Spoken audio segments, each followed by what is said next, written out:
guys, welcome to my channel. So in today's video I'm showing you how to get siren eyes. This is a trend that's going around TikTok like crazy. I actually love doing makeup similar to this, but it's a lot about contour and just where you place the deeper colors versus the lighter colors. So this is how it came out, and I'm not doing a spoken tutorial because it was raining actually while I was doing it, and also I have family over, so it's a little bit loud in my house. So I just decided to just show you guys how to do it, and if you want to see how I got it, then please keep watching.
Alright, so this is how it came out. I think it came out really good. I did want to mention, please ignore my skin.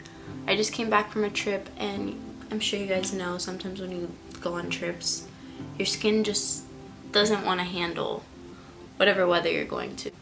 But I love how it came out. I do think you could probably use some thinner, not so thick lashes and it would look gorgeous. I just wanted to use these because they're half. But even if you just put a few individual lashes on the outer corner, or even if you don't put lashes at all, I think it looks fine with just mascara if I were to have just curled my lashes. But I love how it came out, and it definitely gives that like sultry look. If you like this video, please don't forget to give me a thumbs up and subscribe to my channel, and I'll see you in the next video.